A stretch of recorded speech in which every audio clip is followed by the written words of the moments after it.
Hi team, it's Thursday the 25th of June 2020 and here is my next key strategies solution based video. So this is video number 2. I did one last week on fat loss and this week I'm going to be doing one on muscle gain or the addition of high quality lean muscle density and shape of muscles. So what I've done is I've written down everything that's in my head in regards to muscle gain and to put it into a non-sequential dot point type of list, and I'm going to run through all of these very quickly and put it into a post, and hopefully it adds some value to your training and understanding of how to build muscle when you are embarking on a journey in the gym. So essentially I'm going to start off with the first one, which is genetics. Some people are lower in body fat percentage and higher in lean muscle by default. Play with the cards you have been dealt. So what that means is that some people just have it lucky. Some people have other hurdles to deal with in regards to their overall journey to building muscle. However, the human body is designed in a certain way to respond to stimulus, so everyone can achieve the same results. Some just have to work a little bit harder and have to be a little bit more mindful on other aspects of their training to get the same results. However, like I said, if you put your mind to it, you can achieve it. Short levers versus long levers will have different visible results, although the gains can be relatively the same. So what that means is essentially slightly shorter people or people with shorter arms, shorter legs will actually show significantly different results faster or slower depending on how tall or short they are. And that's just because the way the muscles are actually extended along the lever or grouped up onto the lever, showing greater size and volume. However, the actual percentage of muscle compared to one tall person versus a shorter person may actually be very relatively the same depending on the way they've been training.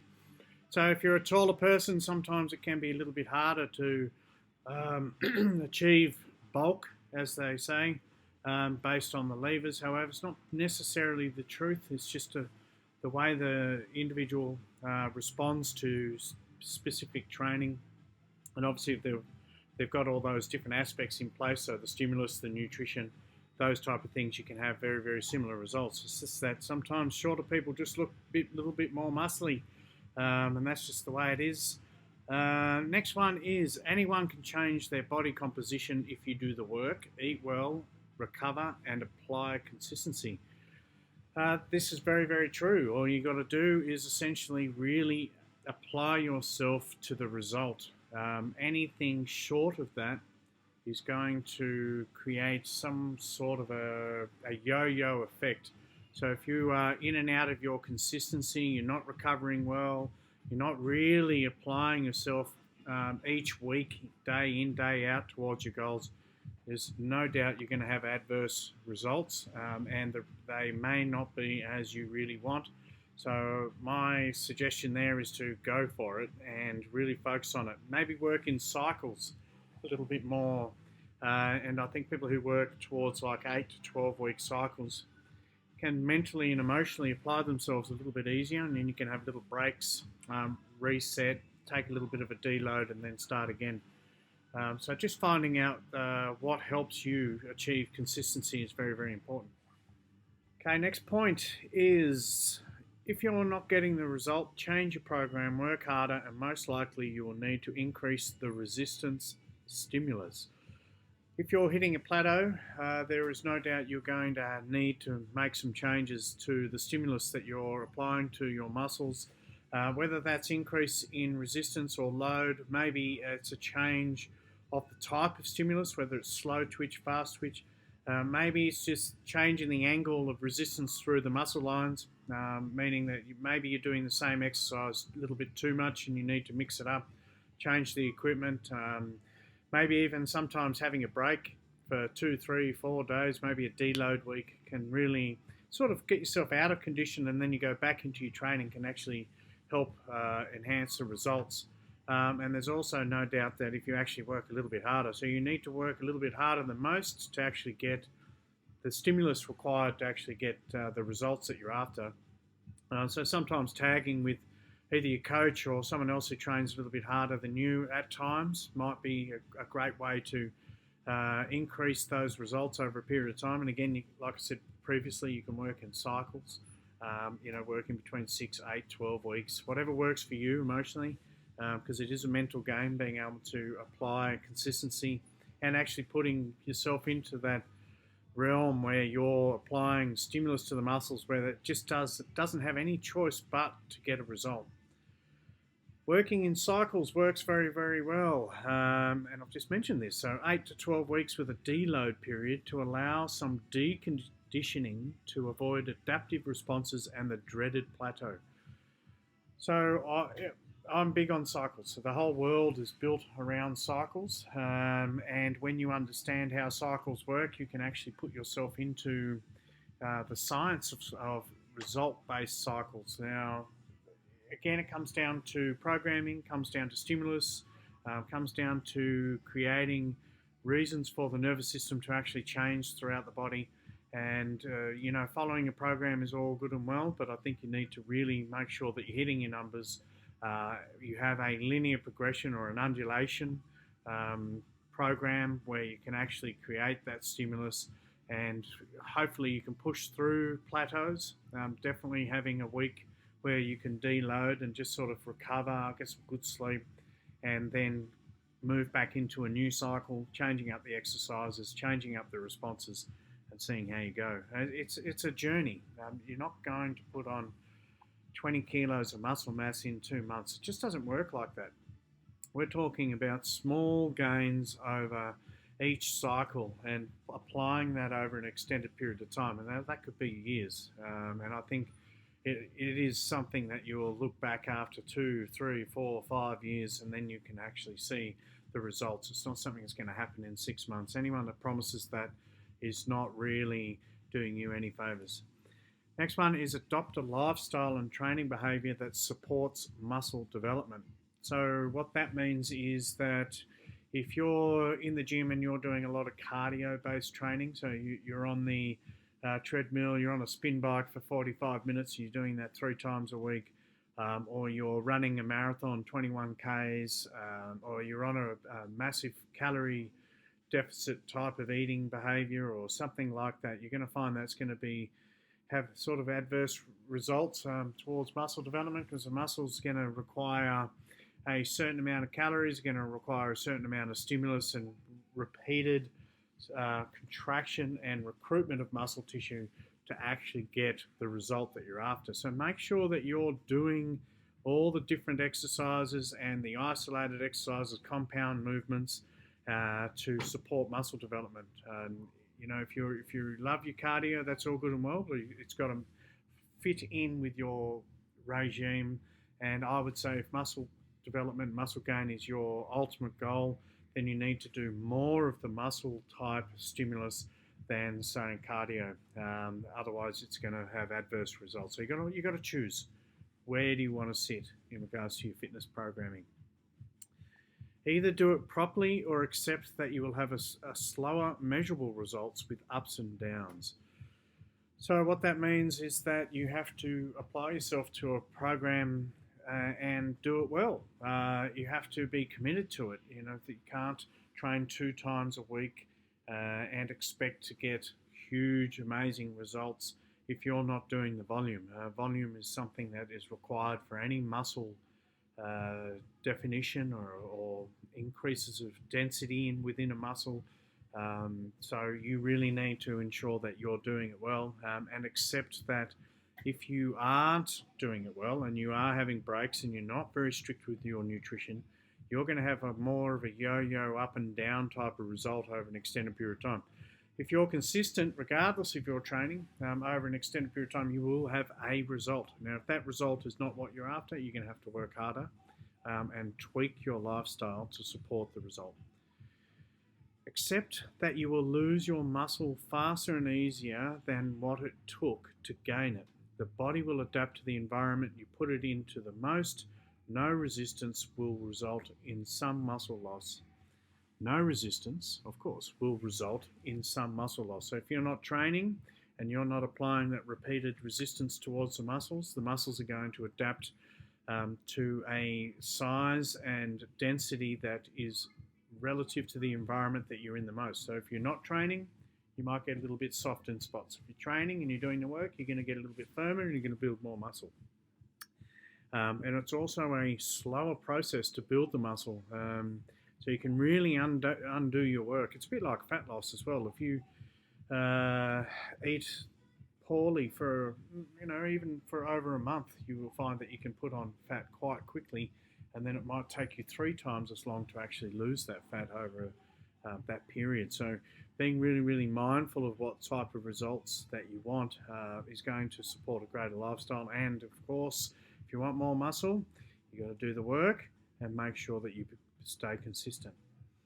Stimulus that demands composition change via your nervous system, and do it often.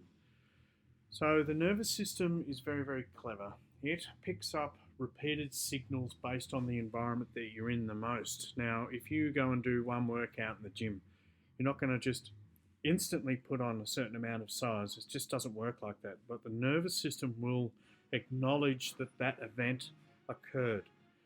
Now, if you go and apply repeated behavior, so these compound movements, isolated movements, more often, let's say after 3 times in the gym, you're starting to do some work, the nervous system is going to identify that. And even just through the force and the explosion of energy and power through your muscle tissue, you're going to demand change and recovery-based growth through your muscle through that stimulus. However, if you don't do the work again and you don't do it over a consistent period of time, the stimulus will wear thin and the nervous system will believe that it does not need to make the change.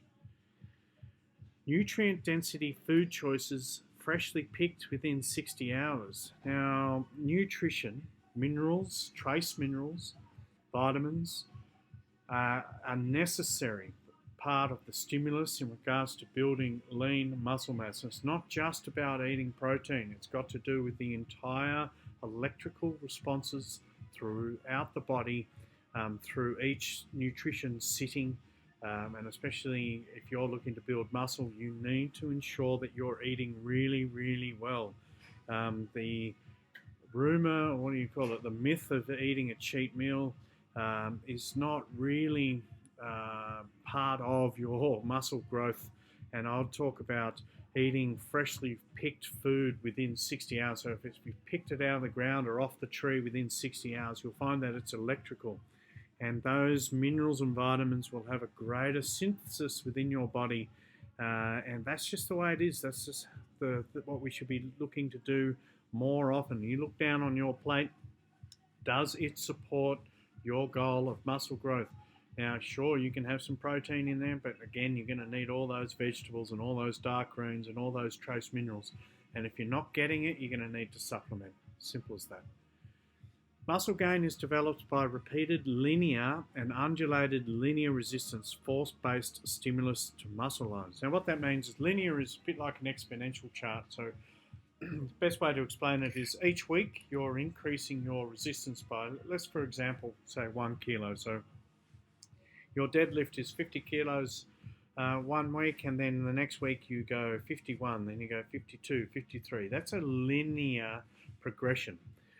An undulated linear resistance program is a bit like the landscape of a big city. So all the buildings are slightly different heights. Now, each week you might change not only the volume, but you might change the resistance, but with the overall scope and understanding that you would like to increase that weight over an extended period of time. So always look to increase your weight. Once you've got some conditioning with that weight and you feel that your technique is up to speed, then add some load with the focus of consistently putting yourself into a position where you can increase the load and do it safely. But we want to be in that grey area between challenging the body and doing it with good technique. And if you're in doubt with that, it's always good to surround yourself with coaches and people who can give you feedback on your technique. Just make sure you're not putting yourself at risk. But again, you've got to be really providing that stimulus to the muscle lines. Muscle gain also requires myofascial and joint conditioning, adaptive stimulus and conditioning. So what that means is you've got your ligaments, you've got your bones. The body has to adapt to the training or the load and resistance. You can't just expect a muscle to develop in size or in strength just because you're holding weights, especially if the joints and the ligaments and the tendons and everything around those muscle lines are not used to or haven't adapted to the resistance that you're applying to the body. So what you need to do is also, not as part of your conditioning, is not just focus on linear progression, but focus on that overall feeling of conditioning through the joints. Now, I think if you've ever done any running, you'll notice how what I call running legs. So when you first start, you can feel the shock, everything's going through your knees, and the ground can feel very hard. And after a little while, once you've done running for an extended period of time, it almost feels like your legs become one. And that's because all the joints and everything have got that conditioning, and the ligaments and the muscles are all working as one unit. So just remember that you've got to be patient with your conditioning, and it's more than just the muscles. Fast twitch and slow twitch muscle fiber stimulus. So I've mentioned this before, you've got muscle tissue. Within that muscle tissue, you've got slow twitch fibers, which are more like grind exercises, so something that you're doing a little bit slower. Then you've got fast twitch fibers, which are for dynamic movements, such as doing jumping, anything explosive with power and speed. Now, the muscle will be stimulated based on you applying both of those types of movements within your programming. So let's say you're doing a slow eccentric phase type of training. You also want to be able to do some slightly faster. Now, faster might be at a slightly lower weight or resistance level, and your slow twitch will be slightly heavier, your fast twitch will be slightly lower in regards to your resistance levels. So again, if you're going to do, say, for example, some back squats in the rack, some heavy back squats, 50 kilos on your back, 100 depending on your level, then you might go to the side and you might do some squat jumps, for example. Very, very good way of training, and it definitely triggers and stimulates that muscle, or more of the muscle, each time you do your training, and you will get better results if you do both. Nervous system needs a reason to change, and that reason is consistent resistance stimulus. I did mention this before, and it might be a bit of a double up there, but the nervous system is the operating system of your body. It responds to signals, the stimulus, the reason. If you want to build muscle, you have to give the nervous system no other choice, and that is because you're doing the work. You're almost talking to your muscles and saying, I want you to grow. I want you to grow. Come on. And if you're doing the volume over and over and over, you're definitely going to get a result, whether it's an increase in strength, fat loss. There is absolutely no doubt with linear progression and consistency, you will build muscle, especially if you're eating well. And yeah, focus on that. Optimum repetition range for strength and muscle growth. So obviously strength, you'll find strength training is between 1 and 6 as a guide. Now, strength training is generally slightly heavier, but if you're doing strength-based training, you'll find that those type of compound lifts, or let's use a personal best deadlift or a 3RM deadlift, you will find that that will create great stimulus through the body. So you not only will build strength, but you will also support muscle growth throughout the body. But in regards to a typical hypertrophy type of training system, where you're applying consistent multiple reps, you'll find that between 8 and 12 reps is very, very effective in regards to building muscle. How many sets? You know, when you first start off, obviously you want to build that consistency and the conditioning required to actually go to the next level. But what I will find is that between 6 sets and 8 reps is very, very effective. You might go a slightly higher weight, bring those reps down, but do extra sets. But again, this comes with experience Some days, if you're doing an undulating type of program where you're changing the resistance and the rep count, you might actually do 15 reps, slightly lighter weight. Next time you come in, you might do 6 reps, a higher weight. Might come in and then do something in the middle where it's a medium weight and you're doing 8 to 10 reps. So undulating does work as long as you're, in the long run, increasing your weights and creating that stimulus. Compound lifts twice per week at 70 to 80% RM with variation and progression. You've got 5x5s, 5-3-1s work very well, and ensuring that you're doing a little bit more than 70% loads for your volume. Always condition yourself first, and if the technique needs work, keep it in the lighter range and get a coach. So compound lifts twice a week. So what that means is doing your major lifts, so back squats, deadlifts, front squat, bent over rows. This is probably with a barbell because generally that's with heavier weights. I'd probably throw in your pull-ups in there as well. Some of those key lifts, making sure that with the compound lifts, which means that you're using more muscles in one go, you tend to get more stimulus throughout the whole body rather than an isolation exercise where you might be just focusing on your biceps, for example. And I would work between 70 and 80%. That's just a guide. Could be 85%, 82.5%, but it's more, you're not going to test your 1 RM every single week. You're just going to apply too much stress to the body and you're going to need a lot more recovery. So I think what's more feasible for most people is working 60% for maintenance, and maybe a little bit of conditioning and hypertrophy, and then you've got to work into the 70 and 80% where you're just challenging yourself each week, and that way you're going to definitely get a better result. No one stepped into a car and knew how to drive. Same goes for muscle development. Watch some influencers, people who have done it before, and copy what works for you. So definitely going out there and absorbing the information required to actually build the muscle, talking to other people who have done it before, maybe tagging with some people, pushing you along, those people who are going to get you to do those extra 2 or 3 reps after every single set. And I think that's a major part of the stimulus. A lot of people feel the burn and then that little demon speaks to them and says stop. And if you don't get past that, you're not quite working hard enough. So I do suggest going and reading up on what it takes to get better. Back squats, deadlifts, bench press, bent over row, cleans, front squat, lunges, pull-ups, overheads. These type of compound movements are what I would suggest. I'll talk about lunges in there. We've got lunges. Anything with resistance where we're using full body compound movements are definitely going to help your muscle growth. Subsidiary isolation skills and variations of skills for the same muscle or muscle line. So subsidiary isolation, so you might be working on a specific muscle, could be quads, could be your arms, could be your back. There is no doubt that isolation work works very, very well in regards to creating stimulus for a particular muscle line. However, you have to tie that in with your compound lifts. So it's a duality, it's a relationship. The big lifts with the smaller lifts definitely will get a better result.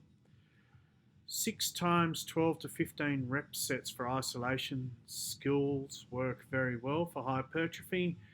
6 times 8 with a slightly heavier load works very well too. So again, this is where that undulation, there is no magic formula, but the magic formula is the consistency and making sure that you're getting to the point of not necessarily failure, but that stimulus where the muscles have no choice but to develop and grow. Undulating linear periodization programming works the best. I think everyone is familiar, I did mention this before, everyone's familiar with the linear program where each week you're adding a certain amount of kilos. What I find with a standard linear program is that you'll hit a wall pretty fast. Beginners will always have what I call beginner's gains, because everything that they're doing is a new stimulus. And whether that's fat loss or muscle gain or strength, you're going to get that when you first start over that first 4, 6, 8 weeks. Once you get a little bit past that and you're trying to push through a plateau or going to the next level, you're really developing your training age and maturity. What you're going to find is that the undulating linear periodization not only creates a little bit of variation in your training, but also you can ebb and flow with how you're feeling on certain days. And what you'll also find is that it enables a different pattern, so of stimulus where the nervous system doesn't quite learn the environmental pattern that you've been creating over the previous weeks. And what happens is you can create a slightly better result over the longer term, where each week you're changing the volume and the reps. So the body's just always guessing. That's probably the best way to explain it. The nervous system's always guessing on what's actually happening, and it's just getting new stimulus each week. And what you'll find in the long term, you'll definitely get a better result. Focus on range of movement, ROM, and the recruitment of more muscle fibers per repetition.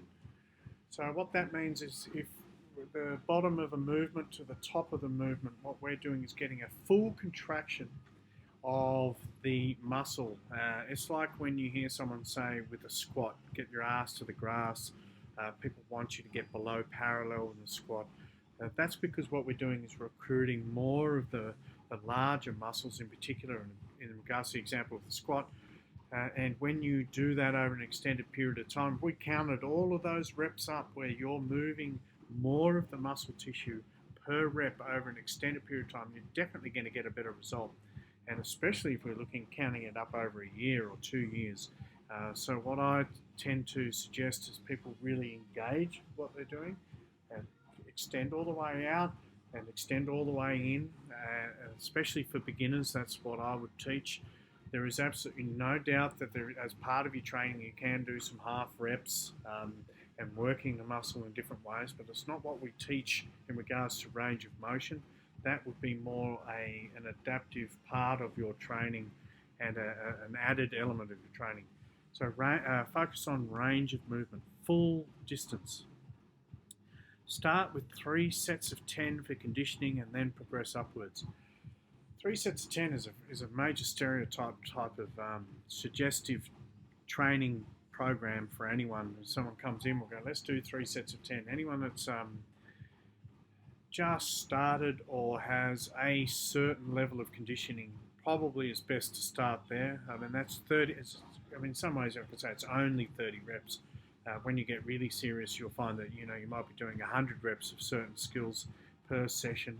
Obviously, with an undulation, mixing it up, it's all dependent on how much resistance you're applying. However, if you're just starting, a lot of people ask me, "Oh, what should I do?" I'd say keep it simple.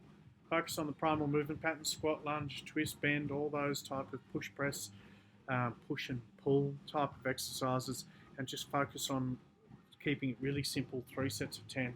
Then once you start getting a little bit more experience and more confident, then you can start changing those reps and numbers and changing the weights and start focusing on linear progression or undulating linear progression type programming. Extended focus on TUT, which is time under tension, creates added stimulus, and time under stress results. So what that means is I go for a full extension and then 1, 2, 3, 4. I might do what we call an eccentric phased movement out of the skill. And if you are holding and contracting your muscle under load for an extended period of time, what you will get is greater stimulus to those muscle fibers. Those muscle fibers are needing to work harder.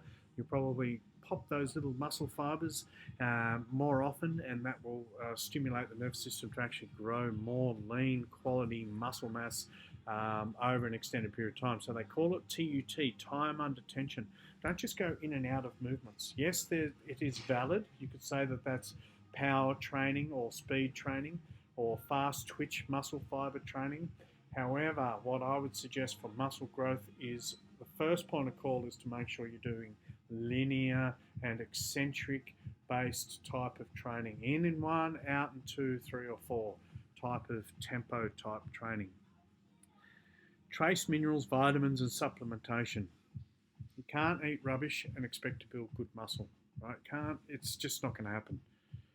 You need to eat really well. You need to have lots of vegetables, lots of trace minerals and vitamins. Now, most of our food and water doesn't have the trace minerals that it used to have from, say, before the Industrial Revolution and before the Agricultural Revolution. So we do need to supplement, especially on your trace minerals. There's 108, you can look into it. Things like sea moss. And obviously, if you're looking at your plate and all you see is a big lump of meat and potatoes, you probably could do better than that. And definitely getting the lots more colour on your plate, it is definitely going to help you build more muscle. Tomcat, Arley and Tribulus are well known for their testosterone boosting effects back to your normal levels, especially after a training period, as estrogen will play havoc at the end of a training cycle. Look into natural blockers. Okay, if you're a man and you're training, men have more testosterone than women. That's just the way it is.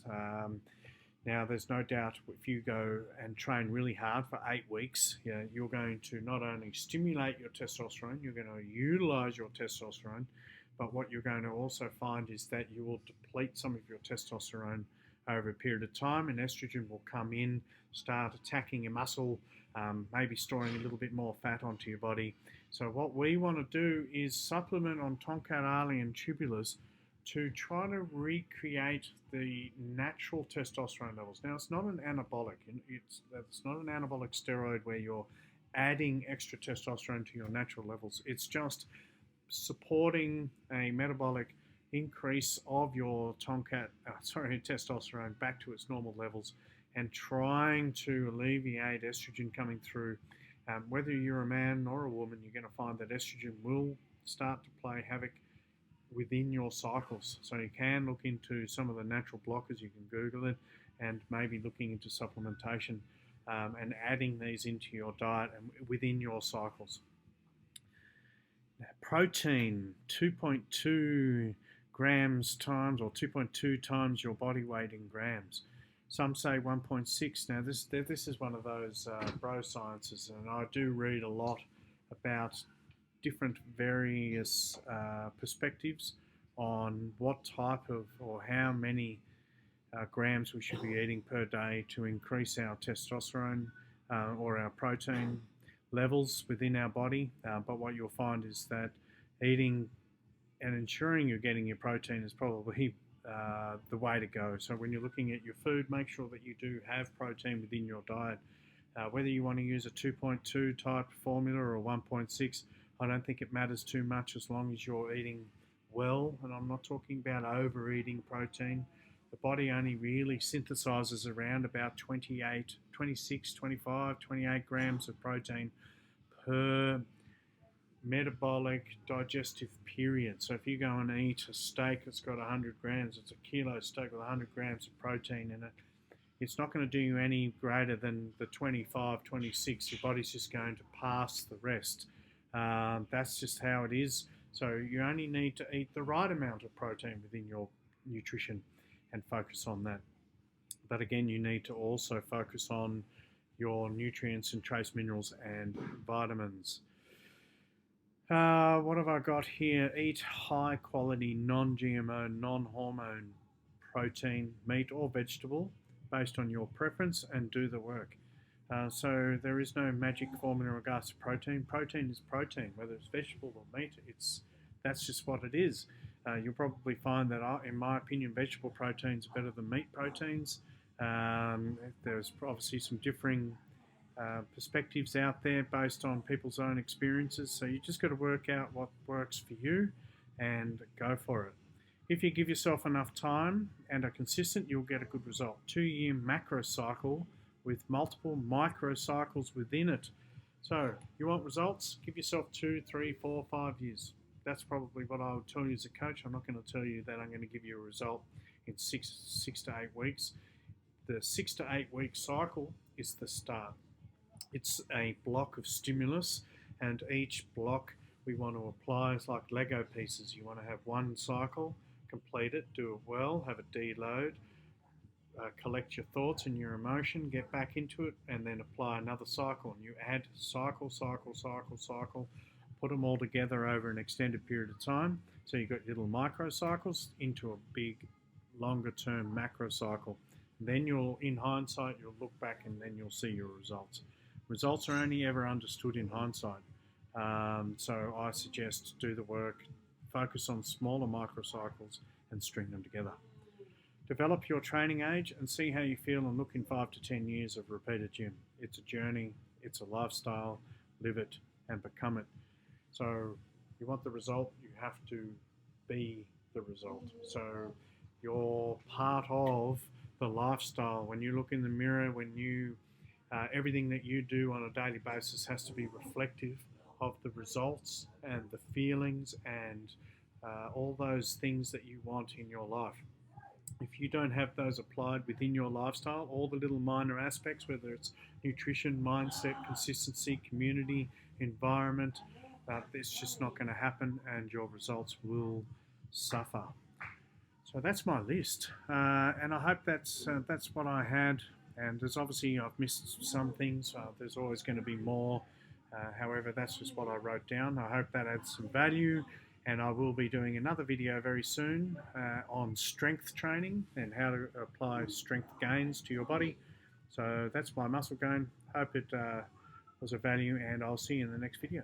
See you guys.